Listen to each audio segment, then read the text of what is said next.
The first, it means it's my priority. Le plus grand, ça veut dire que ça a un grand impact sur mon cœur. The greatest, it means it has a great impact on my Ça veut heart. dire que Dieu n'est pas impressionné par la voiture que tu as.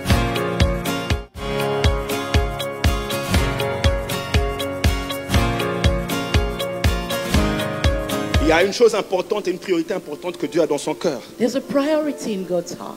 C'est que Dieu veut que nous puissions apprendre à l'aimer de tout notre cœur. God wants us to learn to love Him with all our heart. C'est pour ça qu'il dit, tu aimeras l'Éternel, ton Dieu, de tout ton cœur, That's why He says you will de love the toute Lord ton your âme, God with all de your toute ta heart, pensée. with all your soul, Il with dit, all your c'est le mind. premier et le plus grand commandement. It's the first and the greatest of all Le commandments. premier, ça veut dire que c'est ma priorité. The first, it means it's my priority. Le plus grand, ça veut dire que ça a un grand impact sur mon cœur. The greatest, it means it has a great impact on my Ça veut heart. dire que Dieu n'est pas impressionné par la voiture que tu as eue. It means God is not impressed by Aidez-moi à the parler à car you quelqu'un ici. drive. Il n'est pas impressionné par la maison que tu as eue. He's not impressed by Il the est en house train de you chercher have. quelqu'un qui va l'aimer de tout son cœur. He's looking for someone who will love him with all his Pour heart. Dieu, c'est ça sa priorité. That is God's priority. Ça veut dire que ça devrait aussi être notre It priorité. means it should also be our priority. Notre priorité devrait être d'apprendre à comment aimer Dieu de tout notre cœur. Our priority should be to learn to love God with all our heart. Je vous dis, le temps est arrivé. The time has come. Ils sont déjà là. And it's already there. Où la priorité du croyant sera d'aimer Dieu de tout son cœur. Where believers' priority will be to know God Je with croyais all que les their gens heart. allaient jubiler pour ça. I thought people would rejoice about Je dis it. que le temps sont arrivés I said the time has où come le chrétien where Christians ne va plus témoigner à l'église qu'il a une voiture, mais il va témoigner qu'il a touché le cœur de Dieu. Il a touché le cœur. Ah, faut pas m'énerver where ici. Christians will no longer testify of Makashakayababa. God, but Le temps testify est of hors.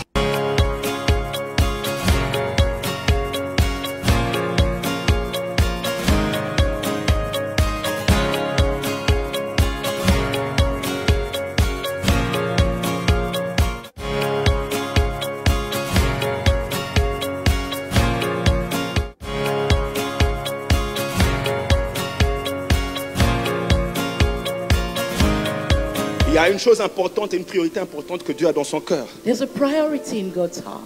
C'est que Dieu veut que nous puissions apprendre à l'aimer de tout notre cœur. God wants us to learn to love Him with all our heart. C'est pour ça qu'il dit, tu aimeras l'Éternel, ton Dieu, de tout ton cœur, That's why He says you will de love the toute Lord ton your âme, God with all de your toute ta heart, pensée. with all your soul, Il with dit, all your c'est le mind. premier et le plus grand commandement. It's the first and the greatest of all Le commandments. premier, ça veut dire que c'est ma priorité. The first, it means it's my priority. Le plus grand, ça veut dire que ça a un grand impact sur mon cœur. The greatest, it means it has a great impact on my Ça veut heart. dire que Dieu n'est pas impressionné par la voiture que tu as eue. It means God is not impressed by Aidez-moi à the parler à car you quelqu'un ici. drive.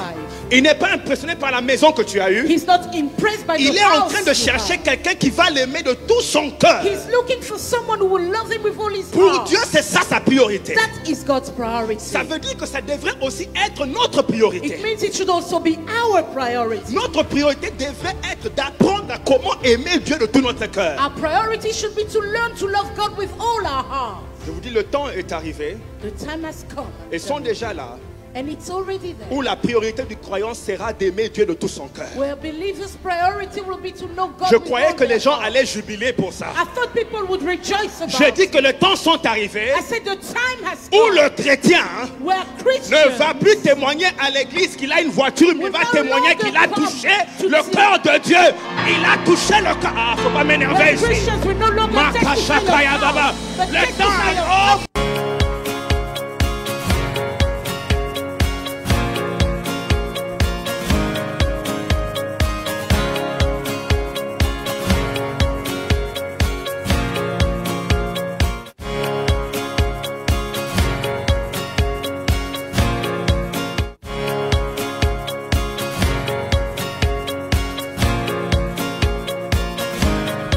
Il y a une chose importante et une priorité importante que Dieu a dans son cœur. There's a priority in God's heart.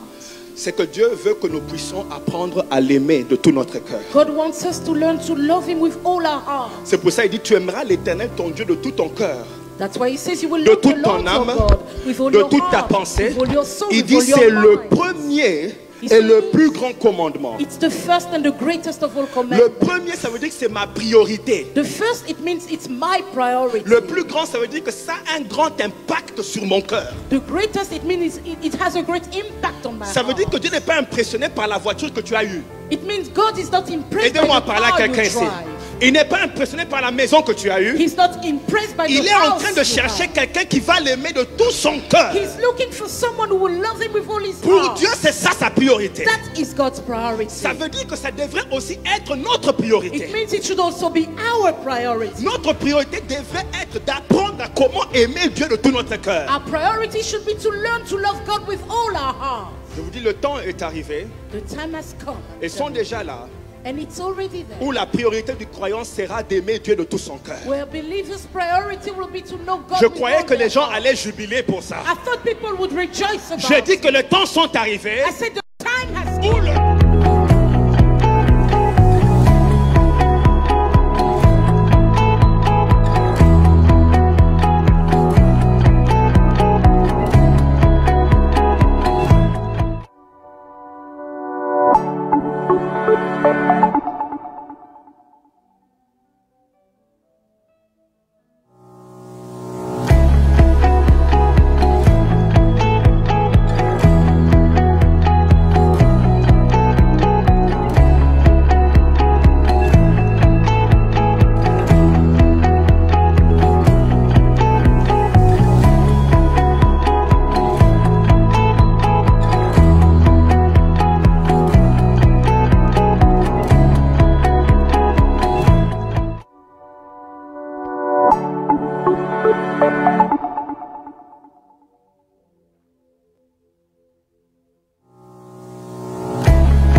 Bonjour.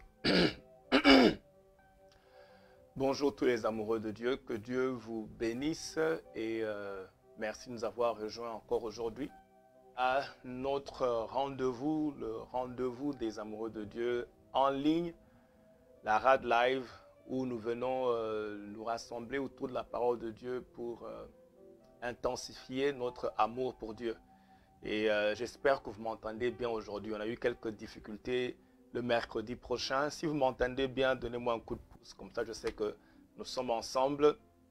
Nous allons tout à l'heure commencer à prier. Mais en attendant, je voudrais vous encourager à inviter, partager ce message, partager ce lien, parce que je crois que quelqu'un sera béni aujourd'hui. Bonjour, je vois Maman Sina Crépi, Madame Crépi, sois bénie. Je vois Maman Dorcas, soyez bénie. Natouche Precious, ok, Natouche Precious, sois bénie. Je vois Boris Yao, sois béni, sois béni. Soyez bénis ce matin. Je crois que c'est l'après-midi chez vous, mais je crois que nous allons passer vraiment un temps merveilleux dans la présence de Dieu.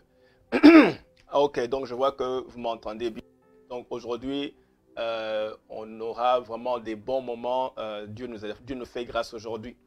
Et donc, en attendant, prenez le temps de partager la vidéo, partagez au maximum, partagez.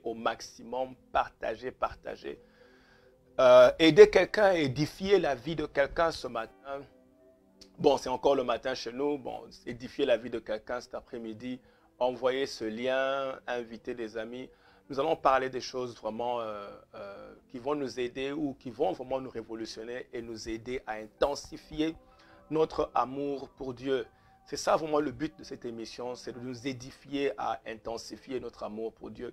Parce que nous savons que, comme la Bible le dit dans le livre de Matthieu, chapitre 24, verset 12, que l'amour d'un grand nombre va se refroidir dans ces derniers temps à cause de l'accroissement du mal.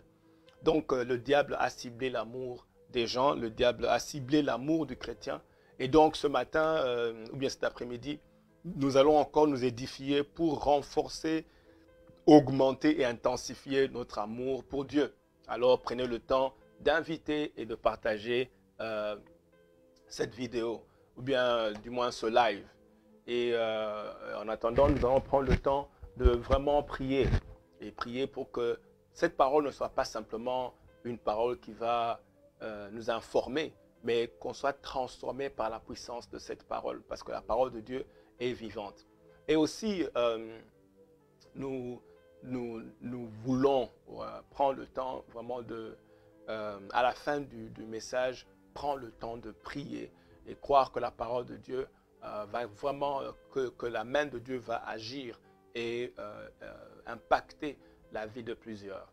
Nous allons aujourd'hui parler, nous sommes toujours en train de parler dans la série de 8 choses à faire pour protéger ton amour contre le diable. Donc, il y a des choses à faire pour protéger ton amour contre le diable. Parce que la Bible dit, tout ce que Dieu te donne, Dieu exige que tu puisses le garder. Dieu a donné à Adam et Ève le jardin d'Éden et il a dit, gardez-le et cultivez-le. Donc, il faut garder puis il faut cultiver.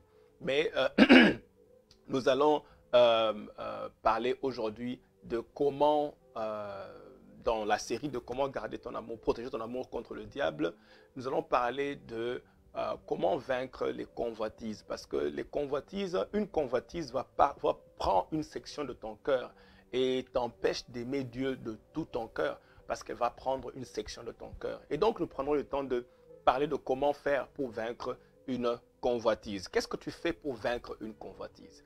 Comment tu fais pour être victorieux sur une convoitise? Alors, avant de commencer, nous allons prier et remettre ce moment entre les mains du Seigneur. Seigneur notre Dieu, merci encore pour l'occasion que tu nous donnes dans ta présence, mon Dieu, et devant ta parole. Parce que c'est ta parole, mon Dieu, Père, qui transforme les cœurs. Ce matin, mon Dieu, laisse que je sois un instrument que tu utilises pour, mon roi, communiquer ta parole. Laisse que sur mes lèvres, ta parole soit aussi puissante que sortant de ta propre bouche. Qu'elle donne, mon Dieu, la vie à tous ceux qui l'entendent maintenant et même ceux qui vont entendre plus tard. Que ta vie descende et atterrisse dans notre esprit au nom de Jésus. Merci, mon Dieu, pour tes instructions et merci, mon roi, pour ce moment, mon Dieu. Je crois que plusieurs, ceux qui nous joignent maintenant, ceux qui vont nous joindre plus tard, ceux qui vont réécouter cette vidéo, mon Dieu, ta parole, mon Dieu, va par ton esprit, ils seront impactés au nom de Jésus et transformés. Merci encore pour l'efficacité de ta parole et ta présence dans ces lieux. Et je bénis toutes les personnes qui sont là pour nous écouter. Au nom de Jésus-Christ. Amen. Que Dieu vous bénisse. Et donc, voilà, nous allons parler de... Nous sommes en train, comme je dis, nous allons parler de... nous allons parler de comment tu fais pour remporter la victoire sur les addictions. Et j'ai essayé de relier les addictions avec... en fait, on a parlé de certaines choses avant. On a expliqué comment tu peux remporter la victoire ou bien comment tu peux protéger ton amour contre le diable, ton amour pour Dieu contre le diable en étant un adorateur et puis par la circoncision. Et ici, je parle beaucoup plus de la circoncision, mais pour expliquer un peu comment la circoncision fonctionne. Okay? L'objectif d'abord ici, c'est de protéger ton amour contre le diable. C'est ça l'objectif, parce que c'est ce qui tient Dieu à cœur, parce que Dieu veut être aimé. Et comprendre les effets d'une... Comprendre les effets des addictions va nous aider à comprendre comment ces addictions peuvent voler ton amour pour Dieu. Parce qu'une addiction, comme on a dit la fois passée, pour ceux qui étaient là la dernière fois, on a parlé un peu des addictions, on a expliqué qu'une addiction, d'ailleurs avant que je continue, il faut poser la question pour ceux qui étaient là, c'est quoi une addiction? Celui qui me dira c'est quoi une addiction aura 10 sur 10, je vais voir. Parmi les gens qui répondent, c'est quoi une addiction? C'est quoi une addiction? C'est quoi une addiction? Et vous avez 30 secondes, c'est quoi une addiction? Si tu sais c'est quoi, vous me dites c'est quoi, comme ça on continue. C'est quoi une addiction? Je vais parler de ça. Une addiction, c'est quoi? Ok, vous m'avez suivi la fois. Oh, ok, vous m'avez suivi la fois passée. C'est quoi une addiction? Qui va réussir ici? C'est quoi une addiction? Yvonne Yameke. Que Dieu te bénisse. Toujours fidèle, toujours fidèle, toujours fidèle. Sois bénie, Yvonne. J'espère que je prononce bien ton nom. Ok, c'est quoi une addiction? Ah, mon fils Bertrand est là. Sois béni, sois béni. Sois ma fille Blandine est là. Sois béni, sois béni. Soyez bénis. C'est quoi une addiction? Ok, qui me donne la réponse? Qui me donne la réponse le premier? Qui me donne la réponse? Ok, bon, peut-être que vous me suivez en... euh, qui me donne la réponse? C'est quoi une addiction? Ok, je vais continuer, mais je vais voir. Je pourrais pas. Ok. Ok, donc, nous avons expliqué c'est quoi une addiction. Je vois que nous avons un laps de temps entre ce que j'ai dit et vous qui m'entendez là-bas. Donc, c'est quoi une addiction? Une addiction, nous avons dit la fois passée que c'est... oui, c'est une dépendance à quelque chose. Oh, oui, ça c'est vrai. Mais en fait, merci Gilles Trésor, c'est vrai. Mais en fait, ma question c'est quoi une convoitise? C'est quoi une convoitise? En fait, c'est quoi une convoitise? C'est vrai, c'est une dépendance, mais c'est quoi une convoitise? C'est quoi une convoitise en fait? C'était ça ma question. C'est vrai que l'addiction est une dépendance à une chose ou une activité. Très bien, très bien, très bien Yvonne. Très bien Yvonne. Mais c'est quoi une convoitise en fait? C'est quoi une convoitise? Pour ceux qui m'ont suivi la dernière fois, c'est quoi une convoitise? Ok. Voilà, c'est ça ma question. C'est quoi une convoitise? Ok. Alors, je vais répondre. Je vois qu'on a un laps, je vais répondre. Mais merci pour les autres qui ont essayé de répondre. Nous allons continuer. Ok. Donc, la convoitise peut te voler ton amour pour Dieu. Et c'est quoi une convoitise? Une convoitise, c'est un désir, une passion, ou bien vouloir avoir quelque chose de défendu ou d'interdit par Dieu. C'est ça une convoitise. Vouloir avoir quelque chose de défendu ou d'interdit par Dieu. Une convoitise, oh très bien, très bien, très bien, très bien, très bien. Une convoitise, c'est vouloir avoir quelque chose de défendu par Dieu. Quelque chose que Dieu a défendu, c'est une convoitise. Vouloir avoir ou aimer, ce désir-là est appelé convoitise. C'est un désir, c'est appelé convoitise.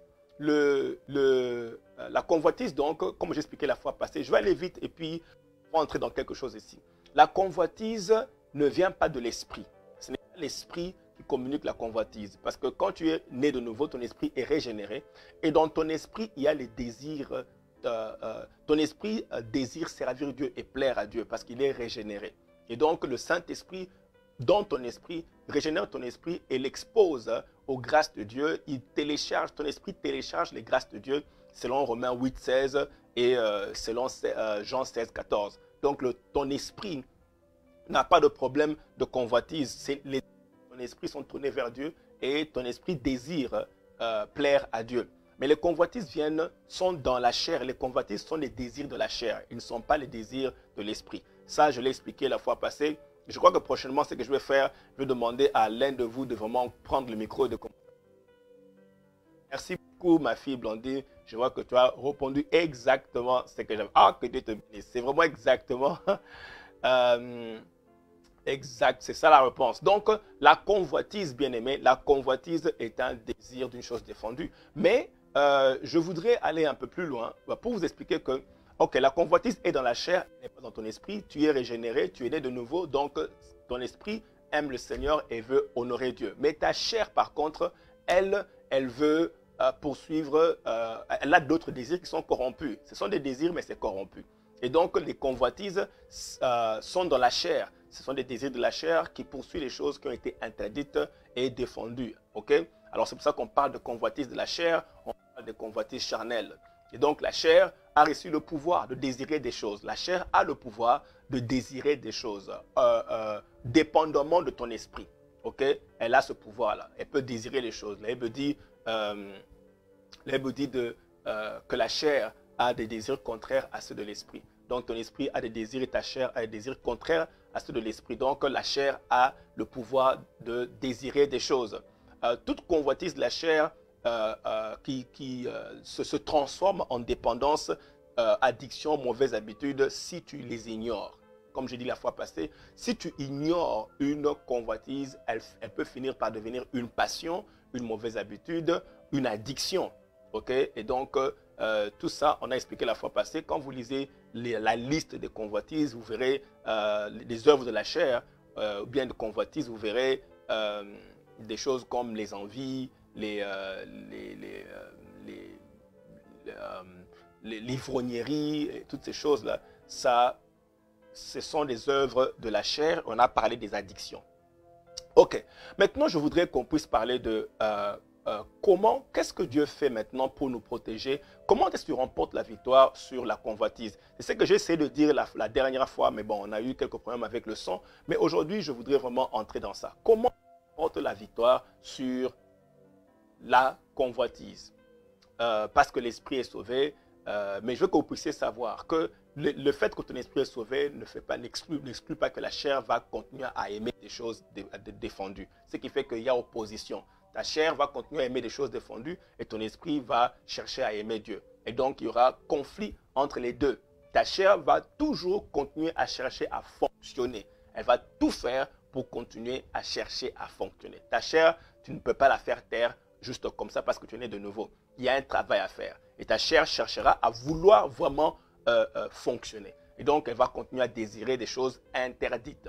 Et c'est pour ça que Paul explique dans le livre de Romains, chapitre 7, verset 23. Paul dit, mais je vois une autre loi dans sa chair. Il voit dans ses membres une autre loi qui lutte contre la loi de son entendement. La loi de la parole de Dieu qui est en lui, il y a une autre loi qui est dans ses membres et qui a un conflit. Donc c'est pour ça que vous verrez qu'en tant que chrétien, vous devez expérimenter ce conflit-là. Tu aimes Dieu et puis il y a d'autres choses qui t'attirent. Tu es attiré vers d'autres choses et même si tu ne veux pas, mais tu sens des fois que c'est plus fort que toi. Comment est-ce que tu remportes la victoire sur ces choses? Comment est-ce que tu fais pour remporter la victoire sur ces choses, sur ce conflit-là? Comment tu fais? Alors, comment est-ce que Dieu fait pour nous donner cette victoire-là? La convoitise, suivez-moi, je crois que c'est le débat qu'on a essayé d'avoir la fois passée. La convoitise ne part pas par la délivrance. Eh Seigneur, j'ai dit ça la fois passée, j'ai vu que les gens n'étaient pas sûrs. Okay? La convoitise de la chair, les convoitises de la chair, les passions ne partent pas par la délivrance. Les convoitises ne partent pas par la délivrance. Ce n'est pas que je suis contre la délivrance. Et par la grâce de Dieu, c'est un ministère que j'aime beaucoup et nous faisons ça vraiment d'une manière constante. Donc on fait ça souvent, on le fait vraiment ici. Mais je réalisais que ce n'est pas ça. En fait, les mauvaises habitudes, chasser un démon, c'est très facile. Mais chasser une habitude, c'est là où les choses se compliquent. Je crois que vous serez d'accord avec moi. On ne chasse pas une convoitise en chassant le démon. Ce n'est pas la délivrance qui chasse la convoitise. Et donc, retenez cela avant que je continue. Vous allez comprendre pourquoi je dis tout ça. Mais retenez que si tu te retrouves aujourd'hui avec une convoitise qui contrôle ta vie, une addiction, ce n'est pas la délivrance, ce n'est pas chasser le démon qui va faire partir la convoitise. Ce n'est pas... Ouf, Seigneur. Est-ce que vous me suivez d'abord? La convoitise ne chasse pas... on ne chasse pas le démon pour résoudre le problème de la... Très bien. On ne chasse pas le démon pour résoudre le problème de la convoitise. On ne chasse pas le démon pour... Voilà. On ne chasse pas le démon pour résoudre le problème de la convoitise. Oh, je vois que tout le monde me suit ici. Très bien, je vais me rassurer parce que je m'apprête à entrer dans quelque chose. Je voudrais que tout le monde soit ici en train de me suivre. Ok. On ne chasse pas le problème de la convoitise. Non, on ne règle pas le problème de la convoitise en chassant les démons. On chasse... écoutez un peu. La chair a un problème sans la présence des démons. Déjà, la chair a un problème. D'elle-même, sans les démons, la chair a un problème. Et on appelle le problème de la chair convoitise. Ce n'est pas la convoitise démoniaque. Parce qu'on ne dit pas convoitise démoniaque, on dit convoitise de la chair. Donc, la chair a déjà son propre problème sans qu'il y ait l'intervention des démons. Est-ce que vous me suivez? Si vous me suivez, oui, coup de pouce. Très bien, très bien, très bien, très bien. La chair a déjà son propre problème. Donc, quand tu es converti, ton esprit est régénéré, mais ta chair est restée intacte. Ok? Le Saint-Esprit n'a pas régénéré, n'a pas touché ta chair. Il a touché ton esprit. Mais la chair, alors, elle a déjà son propre problème, indépendamment des démons. Elle-même, elle a son problème. Et le problème de la chair est appelé convoitise charnelle. Et donc, tu ne peux pas résoudre le problème de la chair en chassant les démons. Ce n'est pas possible. Tu ne peux pas résoudre le problème de la chair en chassant les démons. Alors, sûrement que vous me demandez d'où vient le problème, très bien. Vous me demandez d'où viendra le problème, ou alors est-ce que le diable intervient. Écoutez, la présence, les démons sont justement attirés par la convoitise de la chair. Alors, le diable va scanner ta vie. Le diable va t'observer. Scanner ta vie. T'observer. Alors, il ne faut pas croire que le diable n'observe pas. La Bible dit que le diable rôde comme un lion rugissant, cherchant qui dévorer. Autrement dit, que tu le veuilles ou pas, ta vie est surveillée par le diable. Le diable moniteur ou surveille ta vie. Et qu'est-ce qu'il est en train de chercher? C'est d'observer, de voir où sont les portes. Et les portes, ce sont ces convoitises-là. L'une des portes, ce sont ces convoitises-là. Okay? Ou bien je dirais, parce que c'est la convoitise qui finit par être le péché. Si vous suivez, si vous lisez dans le livre de Jacques, la Bible dit, on est attiré par nos propres, on est tenté par nos propres convoitises. Et puis la convoitise, quand elle enfante, c'est un péché. Mais tout commence par la convoitise. Et c'est ce que le diable cherche. Donc quand il est en train de chercher si tu as une convoitise. Demande à pas ton voisin, est-ce que tu as des convoitises? Demande-lui un peu, si tu as demande à pas ton voisin, est-ce que tu as des convoitises? Est-ce que tu as des convoitises? Patricia Maoukou, que Dieu te bénisse, que Dieu te bénisse. Ok, très bien, très bien, très bien. Destino Bill, sois béni, sois béni, sois béni. Oui, oui, la chair a déjà son propre problème, sans le diable. Ok, son problème, le problème de la chair s'appelle convoitise. Pas besoin du diable. Elle-même, déjà, elle fonctionne déjà comme ça. Alors, tu ne peux pas venir chasser un démon pour régler le problème d'une convoitise, d'une addiction. Alors, le diable, il intervient comment? Le diable observe, il regarde ta vie, il voit que tu as des convoitises, tu as ces faiblesses-là. Et donc, il va maximiser sur ces faiblesses-là. Il va renforcer ces faiblesses et son accès. Il va entrer par ces faiblesses-là pour vraiment renforcer ces faiblesses. Et écoutez, ici, je suis en train de limiter cet enseignement à un domaine précis. C'est vrai qu'il y a beaucoup d'autres, quand on parle de domaine de la délivrance, il y a beaucoup à dire à ce sujet et je réduis ou bien je limite ce que j'ai à dire par rapport aux addictions et par rapport à la chair. Mais il y a beaucoup à dire parce qu'il y a aussi les liens de famille, les iniquités qui existent. Les iniquités, ce sont des corruptions qui t'inclinent vers certaines choses. Donc tu nais de nouveau, mais tu as déjà certaines inclinaisons à faire le mal. C'est une déformation qu'on appelle iniquité. Le péché, c'est l'action, l'iniquité, c'est cette déformation qui te pousse à faire ce péché-là. Bref, je limite ce que j'ai à dire par rapport aux effets de la chair. Donc, je ne vais pas entrer dans les autres sujets, débats sur la délivrance et tout ça là, mais je crois que vous comprenez. Mais parlons de la chair. Alors, la chair a son problème qui s'appelle convoitise de la chair et le diable voit le problème, il entre. C'est pour ça que la Bible dit dans Luc chapitre 22, verset 3, que Satan entra dans Judas parce que Judas avait la convoitise, une convoitise appelée l'amour de l'argent. Et ce désir-là d'avoir l'argent était une convoitise et Dieu... Écoutez, le problème, ce n'était pas d'avoir l'argent, le problème, c'était le désir, l'amour de l'argent. Il aimait l'argent au point il aimait l'argent plus que Dieu et l'argent était maintenant son Dieu. Il a même trahi Jésus. Il a préféré l'argent et puis trahir Jésus. Et donc, cette convoitise-là, l'amour de l'argent, a fait qu'il a tué Jésus. Satan est entré, voilà. Satan est entré parce qu'il a vu qu'il avait l'amour de l'argent. Donc, c'est important de comprendre que Satan, lui, cherche d'abord s'il y a cette faille-là, cette faiblesse-là. Et donc, on ne chasse pas, on ne règle pas le problème de la chair en chassant les démons. Une addiction, alors, comment est-ce qu'on la règle? Premier point, comment est-ce que tu règles une addiction? Premier point que tu dois comprendre, c'est qu'il n'y a aucune addiction qui est plus forte que toi. Ça, c'est le premier point. Il n'y a aucune convoitise charnelle qui est plus forte que toi. La Bible dit dans le livre de 1 Corinthiens, chapitre 10, verset 13, « Aucune tentation ne vous est survenue qui n'ait été humaine. » Ok? Aucune tentation. Et la tentation vient comment? Quand vous lisez dans Jacques, la Bible dit la tentation vient amorcée par la convoitise. Et Dieu dit, il n'y a aucune convoitise qui est plus forte que toi. Ouh! Donc, tu es déjà un héros. Avant même que ça ne commence, avant que cette bagarre commence, Dieu t'annonce qu'il n'y a aucune convoitise, il n'y a aucune tentation qui soit survenue, qui n'ait été inhumaine. Enfin, du moins, qui n'ait été, qui n'ait été humaine, c'est-à-dire qui ne soit plus forte que toi. Alors, tu as d'office la force de surmonter n'importe quelle addiction, n'importe quelle tentation. Tu as la force. Et Dieu dit, c'est toi qui as la force. Tu as la force. Dis un peu avec moi, j'ai la force. Dis avec moi, je suis déjà un héros. Avant que le combat ne commence, je suis déjà victorieux. Je suis un héros. Voilà. Tu es un héros. Tu es un héros. Tu as déjà la force avant que le combat ne commence. Parce qu'il n'y a aucune tentation qui soit plus forte que toi. Donc Dieu, écoutez, Dieu a déjà mis ce match ici. Ce combat, Dieu l'a déjà mis en ta faveur. Avant que le combat ne commence, j'ai béni le nom du Seigneur, je vais bénir le Seigneur. Donc Dieu, avant que le match ne commence, avant que le combat ne commence, Dieu déjà décide que tu as la victoire.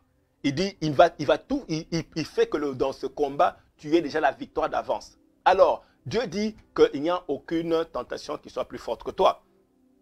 Il n'y a aucune tentation qui soit plus forte que toi. Tu as déjà la victoire. Tu as la force. Tu es déjà un héros. Tu commences déjà victorieux. Tu es déjà victorieux avant que le combat ne commence. Dieu dit que tu es victorieux. Alors, c'est bien de comprendre cela parce que beaucoup de chrétiens arrivent à un point où ils ont tout essayé. Ils ont tout essayé. Ils ont prié, on les a imposé les mains. On a imposé les mains, tu as prié. Et puis finalement, tu te rends compte que peut-être que tu dois vivre comme ça. Et tu vois beaucoup de chrétiens commencent à vivre une double vie. Et vous trouvez beaucoup de gens comme ça, une double vie. Il essaye de prétendre qu'il est victorieux, mais en même temps, il sait qu'il y a quelque chose qui lui a pris en otage, il y a quelque chose qui contrôle sa vie et ça le fatigue. Vraiment, par la grâce de Dieu, nous allons découvrir ce que Dieu veut pour toi et comment tu dois manifester cette victoire. Mais en tout cas, si tu connais quelqu'un ou bien tu veux aider quelqu'un, partage cette vidéo parce qu'il peut y avoir quelqu'un qui veut connaître ce message et qui veut savoir comment se libérer, comment sortir de ce piège de l'ennemi. Mais la première chose, c'est ne t'inquiète pas, sache que tu es d'abord un héros, tu as la force, tu es victorieux même avant que le combat ne commence, tu as la victoire. Donc voilà, tu es victorieux déjà et tu n'as pas vraiment à t'inquiéter à ce point-là. Mais comment est-ce que tu expérimentes ta victoire? Comment est-ce que tu vis ta victoire? Parce que Dieu nous donne la victoire, mais nous devons l'imposer. Nous avons la victoire, mais c'est à nous de l'imposer. Alors, comment est-ce que tu remportes la victoire? Comprendre d'abord quel est le mécanisme que Dieu utilise pour nous donner la victoire sur la chair. C'est quoi le mécanisme? Tu n'as pas besoin de prétendre que tout va bien. Tu n'as pas besoin de faire semblant. Tu peux vraiment vivre une vie victorieuse. Et je pourrais peut-être avoir le temps de partager mon expérience, mais je dois vous dire que tu peux mener une vie victorieuse. Okay? Parce que vous voyez, des fois, après avoir tout essayé, les délivrances, tout ça, et puis quand tu te rends compte que ça ne marche pas, tu peux finir par accepter que c'est comme ça que tu dois vivre. Non, ce n'est pas comme ça que tu dois vivre. Dieu a prévu que tu sois victorieux. Alors, la première chose à comprendre, c'est quel est le mécanisme? Qu'est-ce que Dieu fait pour nous aider à remporter la victoire? Si vous me suivez, donnez-moi un coup de pouce avant que je continue parce que nous nous apprêtons à entrer dans la solution maintenant. Ok, très bien. On me donne un coup de pouce. Je vois que vous me suivez très bien. Donc, nous entrons dans le processus d'avoir la victoire. Qu'est-ce que tu fais pour avoir la victoire? Premièrement, tu réalises que la chose que Dieu fait pour nous donner la victoire, c'est la circoncision. Ok? La circoncision. C'est ça le mécanisme que Dieu utilise pour nous donner la victoire sur la chair. Colossiens chapitre 2, verset 11. La Bible dit, c'est en lui que vous avez été circoncis d'une circoncision que la main n'a pas faite, mais de la circoncision qui consiste dans le dépouillement du corps de la chair. La circoncision consiste dans le dépouillement du corps de la chair. La circoncision, c'est pour enlever la chair. Wouh! Alors, bien aimé, si on enlève la chair, ça veut dire qu'elle n'aura pas d'effet. Elle n'aura plus d'effet. Et c'est ça ce que Dieu fait. Il va à l'origine du problème. C'est de défaire la force de la chair. Et la circoncision, c'est le moyen par lequel Dieu défait la force de la chair. Pas la délivrance. Dieu ici, il confronte la chair. Il n'est pas en train de chasser le démon. Et comme je vous ai dit, les démons n'ont pas de problème. Quand les démons, quand ils sentent la présence de Dieu, ils partent. Les démons partent. Mais les habitudes et la convoitise, ça c'est un autre cas. Ce qui fait qu'on chasse les démons, mais les gens continuent à souffrir. Parce que les démons peuvent partir, mais la chair va rester. Et c'est un autre cas. Les mauvaises habitudes sont têtues. Et donc, Dieu a une autre façon, une autre manière de résoudre le problème de la chair. Et la Bible dit ici, c'est la circoncision. Il dit la circoncision, c'est le dépouillement de la chair. Autrement dit, pour remporter la victoire sur la chair, il faut qu'elle soit dépouillée. Et le dépouillement de la chair, si vous comprenez bien la circoncision, elle consiste à couper la chair. Et elle permet d'ôter le prépuce ou enlever la chair dans l'anatomie du garçon. On enlève la chair. Et Dieu dit que nous avons été circoncis. La circoncision consiste dans le dépouillement de la chair. Donc Dieu vient circoncire ou bien enlever la chair.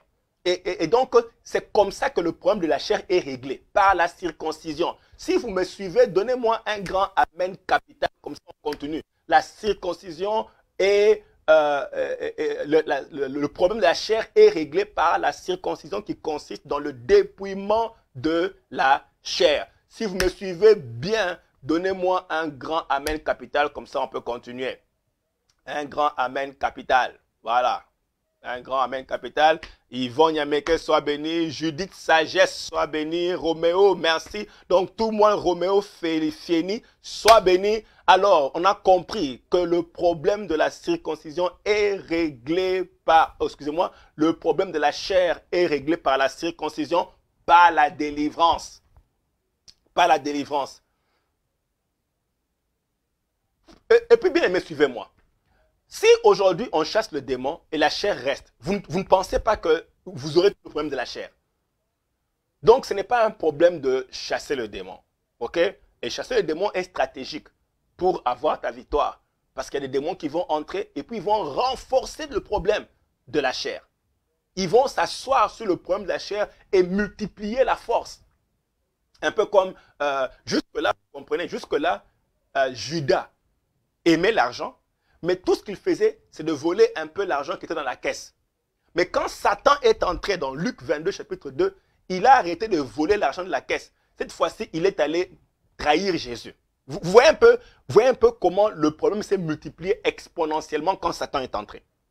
Donc quand Satan entre, Satan entre dans ta vie pour multiplier le problème que tu as déjà. Le problème que tu as au niveau de la chair, quand Satan entre, il renforce ça. Et comme je vous ai dit, Judas, il volait seulement un peu l'argent, mais cette fois-ci, quand Satan est entré, il est allé trahir. Donc, il est allé de voler un peu l'argent jusqu'à aller faire qu'on assassine Jésus. Vous voyez à quel niveau Satan amène le problème de la chair. Donc, le problème de la chair, est résolu par la circoncision, pas par la délivrance. Je crois que là, j'ai insisté parce que, du coup, quand la première chose à laquelle les gens pensent, quand ils voient une addiction, quelque chose qui les contrôle, la première chose auquel les gens pensent, c'est j'ai besoin de délivrance, j'ai besoin de délivrance, j'ai besoin de délivrance. Oui, tu as peut-être besoin de délivrance, mais cette délivrance, ça sera, on doit te délivrer de la chair, pas des démons. On doit te délivrer de la chair, pas des démons. Donc, je crois que vous me comprenez à ce point-là. Oui, je crois que vous me comprenez très bien, très bien, très bien. Anas Bandou, sois béni. Anas Bandou, sois béni. Que Dieu vous bénisse tous. En attendant, faites tout pour continuer à partager. Quelqu'un doit entendre ces messages. Quelqu'un en a besoin. Quelqu'un a besoin de comprendre à quel niveau il a besoin de délivrance. Pas délivrance des démons, mais délivrance de la chair. Tu dois être délivré de la chair. Et la délivrance de la chair s'appelle circoncision. La délivrance de la chair s'appelle circoncision. Circoncision. circoncision. OK? Et c'est comme ça que le problème de la chair est résolu. Le problème de la chair est résolu par la circoncision. Comme je dis, elle consiste à enlever la chair.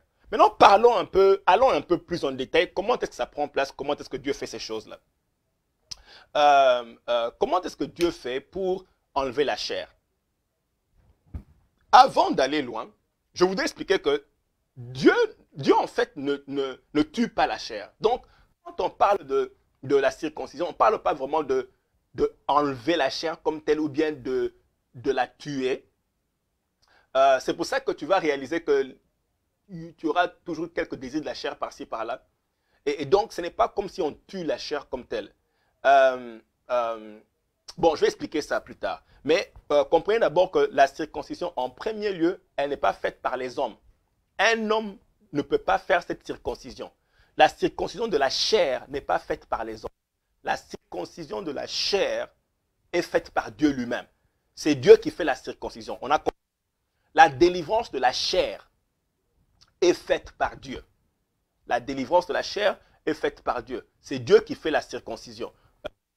Dans le passage, il me dit, c'est en lui que vous avez été circoncis. D'une circoncision que la main n'a pas faite. C'est-à-dire que ce n'est pas la main humaine qui fait la circoncision, c'est plutôt Dieu qui fait la circoncision.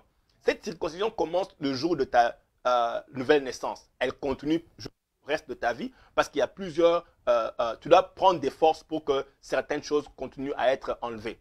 Et la Bible dit ceci, Jésus-Christ explique cette circoncision en disant que le père est le vigneron et c'est celui qui émonde. Le père est le vigneron, il émonde. Et émonder, c'est le même verbe que circoncision. Ça veut dire retirer l'enveloppe d'un aliment ou bien débarrasser un fruit de sa graine de l'enveloppe ou bien enlever le superflu ou bien dépouiller. C'est ça, émonder. Et donc, il dit le père est celui qui émonde. Donc, la circoncision, c'est le père qui le fait. Ok? Si vous me suivez, donnez-moi un amen, comme ça j'en continue. Je veux que vous me rassurez qu'on est ensemble jusque-là. La circoncision, c'est le père qui le fait. Jusque-là, nous sommes ensemble. Donnez-moi un coup de pouce et on va continuer.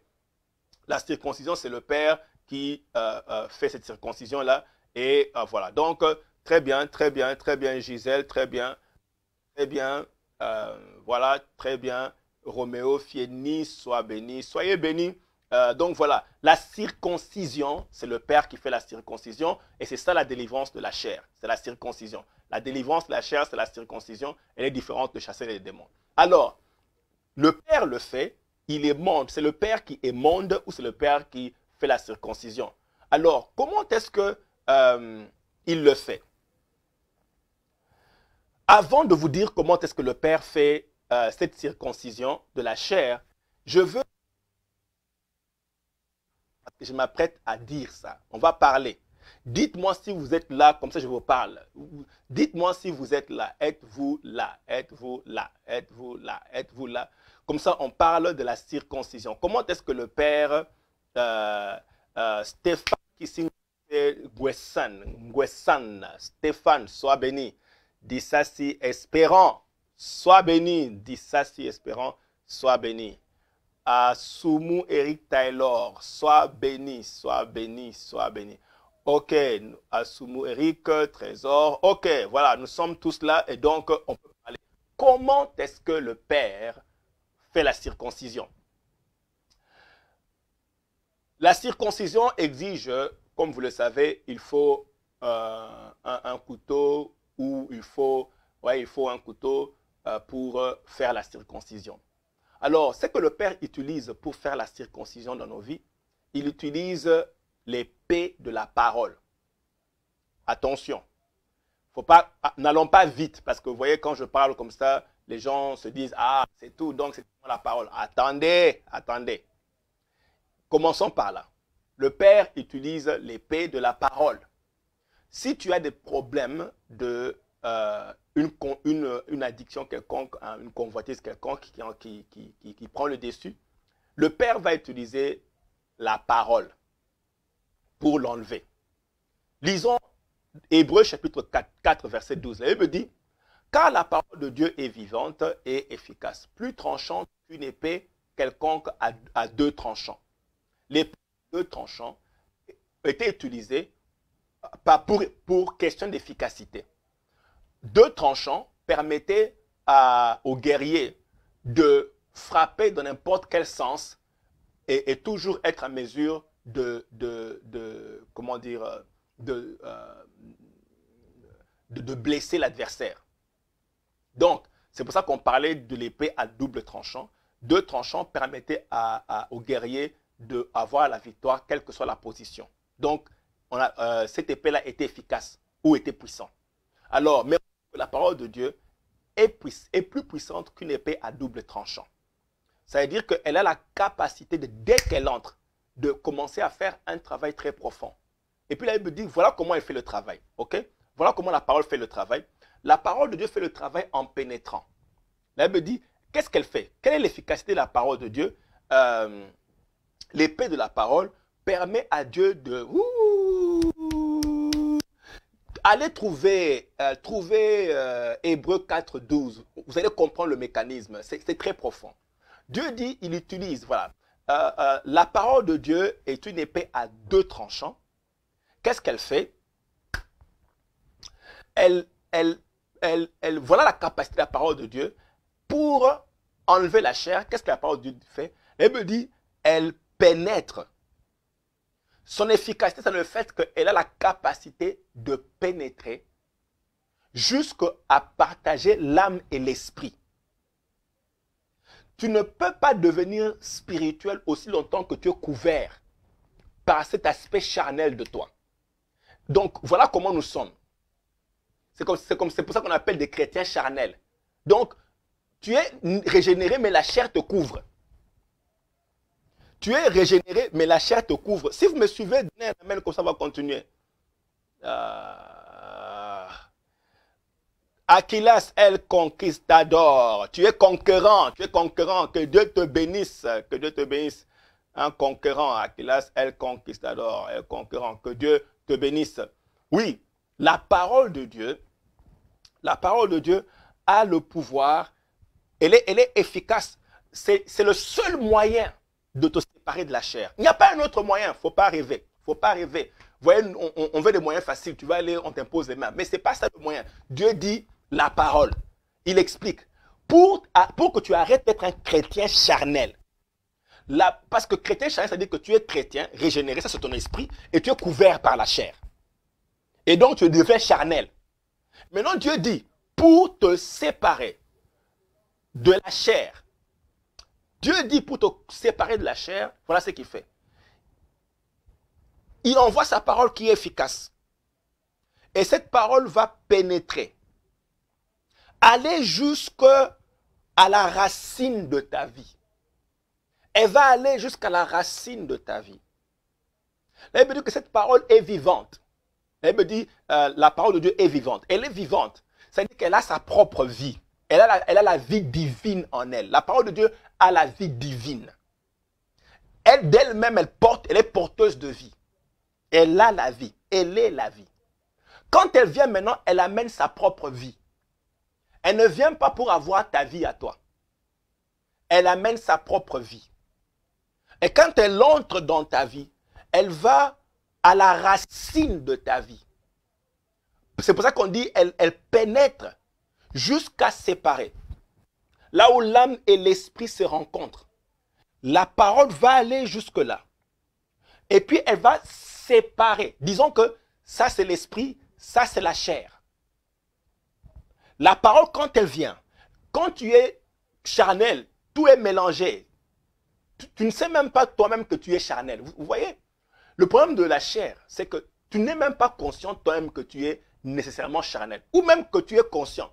Mais tu ne réalises pas qu'il y a des choses que tu fais qui sont charnelles. Tu vas même défendre ces choses-là. C'est pour ça que, vous voyez, Pierre, par exemple, quand Jésus lui dit qu'il va mourir pour faire la volonté de Dieu, Pierre vient et il refuse. Il dit non.